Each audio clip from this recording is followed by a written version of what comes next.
आपको एक उदाहरण देके बताऊं, हमारे देश में अमेरिका की दो कंपनियां हैं, एक का नाम है पेप्सी कोला, दूसरे का नाम है कोका कोला। इनके साथ भारत सरकार का जब एमओयू साइन हुआ तो उसमें शर्त है कि ये दोनों कंपनियां जब $5 विदेशों से कमाकर भारत को लाकर देंगी तब ये $1 भारत से ले जाने की अधिकारी होंगी। माने ये कंपनियां भारत से अगर पैसा ले जाना चाहें तो $1 ये तब ले जाएंगे जब $5 कमाकर भारत के धन कोष में जमा कर देंगे।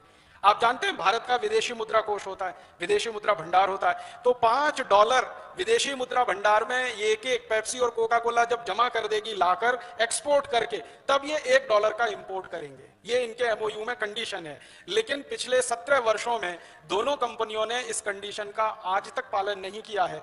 आंकड़े ये बताते हैं कि ये कंपनियां $5 यहां से लेके जा रही हैं तब $1 लेके आ रही हैं। तो एमओयू की जो सबसे प्रमुख शर्त है उसका उल्लंघन हो रहा है।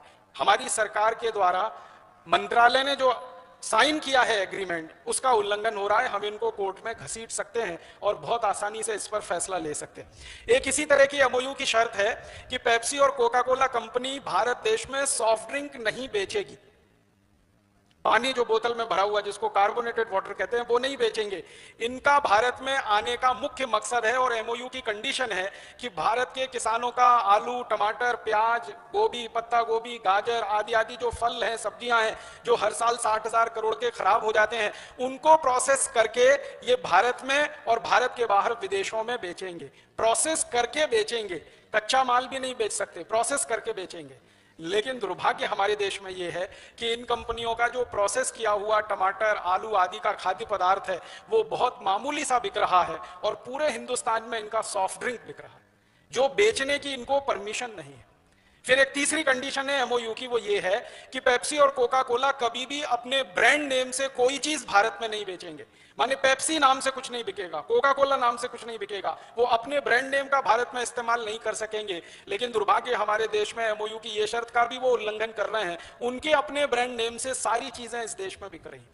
फिर एक एमओयू की शर्त है जो बहुत महत्व की है कि पेप्सी और कोका कोला वाले कहीं भी फैक्ट्री लगाएंगे और वहां अगर पानी की जरूरत उनको पड़ेगी, मान लीजिए साल में एक फैक्ट्री को 10 लाख लीटर पानी की जरूरत पड़ती है, तो पहले वो 10 लाख लीटर बारिश का पानी जमीन के नीचे डालेंगे जिसको रेन वाटर हार्वेस्टिंग कहते हैं, तब वो 10 लाख लीटर पानी निकालकर इस्तेमाल कर सकेंगे। लेकिन इनके किसी भी कारखाने में रेन वाटर हार्वेस्टिंग का कोई सिस्टम नहीं है। एक बूंद पानी भी जमीन में नीचे नहीं डालते हैं, वो सारा जमीन में से निकाल रहे हैं और गांव के गांव पानी से वंचित हो गए हैं।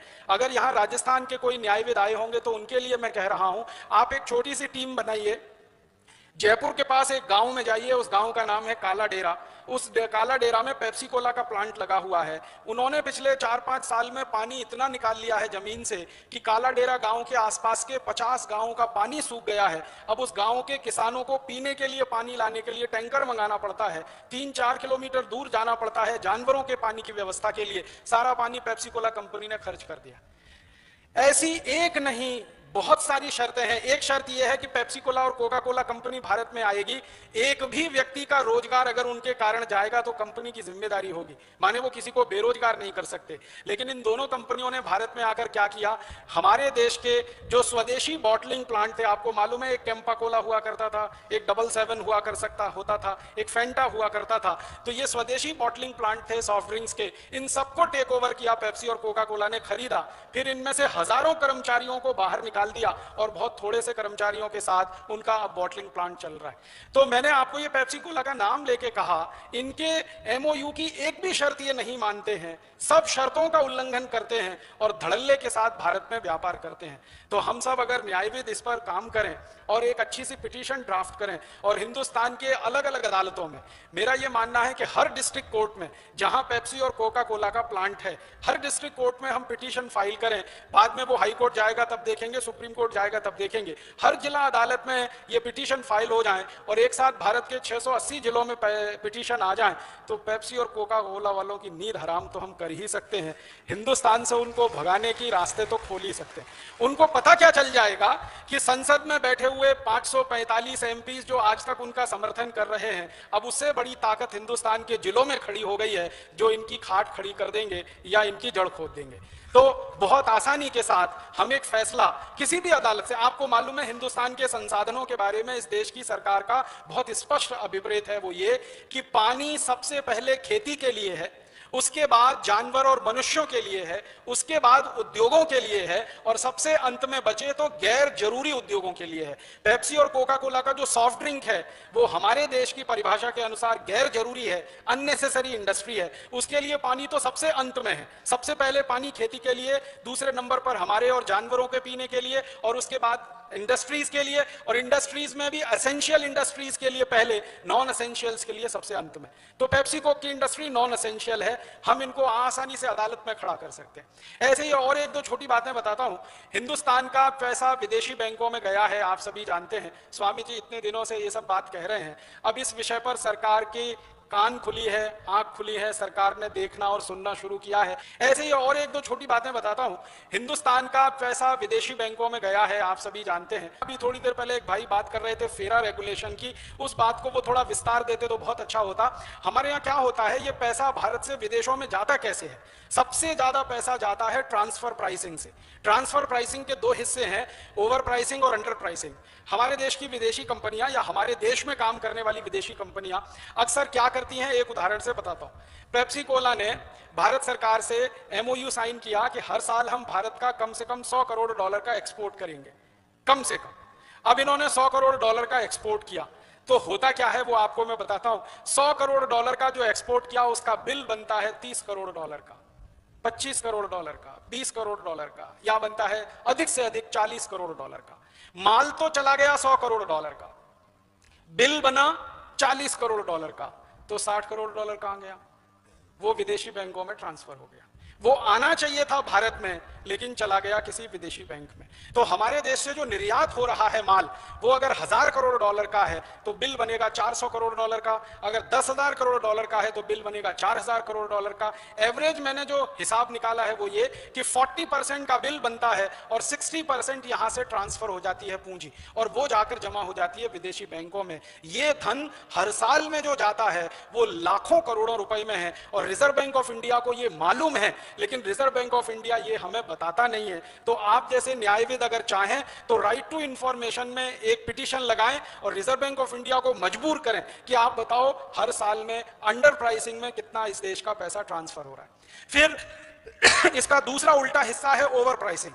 ओवर प्राइसिंग में क्या होता है, पेप्सी कोला या कोका कोला के साथ भारत सरकार का एग्रीमेंट है कि वो कोई भी मशीन लेके आएंगे विदेशों से तो मिनिमम प्राइस की मशीन लेके आएंगे।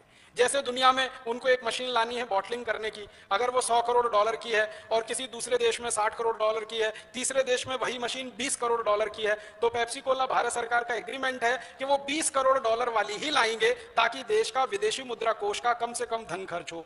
लेकिन पेप्सी कोला वाले क्या करते हैं कि जो $20 करोड़ की मशीन है उसका बिल बनाते हैं $120 करोड़ का, $220 करोड़ का, $1000 करोड़ का, और वो बिल भारत सरकार के सामने प्रस्तुत होता है। तो होता क्या है, जो $20 करोड़ का माल है वो हमारे देश को आके पड़ता है $120 करोड़ का, तो उसमें से $100 करोड़ फिर ट्रांसफर हो जाता है। ये ओवर प्राइसिंग है। तो अंडर प्राइसिंग और ओवर प्राइसिंग सारी कंपनियां करती हैं, और सारी विदेशी कंपनियों का सबसे बड़ा धंधा यही है, अंडर प्राइसिंग ओवर प्राइसिंग का। कुछ कंपनियों का मैं आपको नाम लेके बताऊं। हिंदुस्तान में हिंदुस्तान लीवर जैसी बड़ी कंपनियां, कॉलगेट पामोलिव जैसी बड़ी कंपनियां, Procter and Gamble, Reckitt and Colman, Johnson and Johnson जैसी बड़ी कंपनियां किस तरह के धंधे में इन्वॉल्व हैं। बासमती चावल आप हिंदुस्तान में खरीद के खाना चाहें तो ₹50 किलो से कम नहीं मिलेगा, लेकिन यही विदेशी कंपनियां बासमती चावल भारत से विदेशों में एक्सपोर्ट कर देते हैं ₹3-4 किलो पर। मेरे पास कुछ दस्तावेज हैं ऐसी कंपनियों के जो ₹6 किलो पर बासमती चावल एक्सपोर्ट कर रहे हैं, ₹5.5 किलो पर, ₹4.80 किलो पर बासमती चावल एक्सपोर्ट कर रहे हैं। आपको मिल रहा है वो ₹50 किलो में खाने के लिए, और विदेशों में जा रहा है ₹5-6 किलो में। इसी तरह से कई विदेशी कंपनियां हैं। हिंदुस्तान की चीनी, जो क्यूबिक चीनी होती है, जो डेले वाली चीनी होती है, जो सबसे बेहतरीन मानी जाती है, 5 स्टार होटल में इस्तेमाल होती है, जो 30-40 रुपए किलो की आती है, वो चीनी आप खरीदो तो 30-40 रुपए किलो की है। विदेशी कंपनियां भारत से उसको ₹6-7 किलो में एक्सपोर्ट कर रही हैं।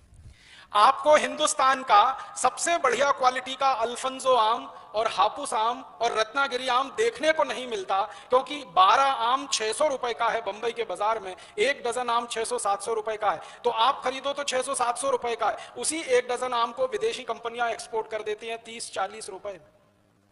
ये अंडर प्राइसिंग में सारा एक्सपोर्ट होता है। और बहुत दुख की बात है कि हिंदुस्तान का जो टोटल एक्सपोर्ट हो रहा है उसमें 60 से 70% एक्सपोर्ट अंडर प्राइसिंग पर है, और ये अंडर प्राइसिंग का एक्सपोर्ट है जो हमारी एक्सपोर्ट इनकम को घटाता है। और इसके उल्टा ओवर प्राइसिंग पर जो इंपोर्ट हो रहा है वो हमारे खर्चे को बढ़ाता है। तो हमारा खर्चा तो बहुत ज्यादा है, क्योंकि हम ओवर प्राइसिंग पे इंपोर्ट कर रहे हैं। 20 रुपए की चीज 100 रुपए में बाहर से खरीद कर ला रहे हैं, हमारा 80 रुपए फालतू में जा रहा है। तो ज्यादा पैसा देकर बाहर से खरीद रहे हैं, ओवर प्राइसिंग में पैसा जा रहा है, कम पैसे पर एक्सपोर्ट कर रहे हैं, तो हमारे यहाँ आमदनी कम आ रही है। दोनों को मिलाकर जोड़ें तो हर साल में 1.25 से 2 लाख करोड़ रुपए का नुकसान इस देश को हो रहा है। हम न्यायविद अगर चाहें तो इस पर एक जबरदस्त पिटीशन तैयार हो सकता है, देश के सुप्रीम कोर्ट में हम कर सकते हैं, हाई कोर्ट्स में भी कर सकते हैं, और यह पिटीशन इस देश की दिशा और बहुत सारा भाग्य बदल सकता है।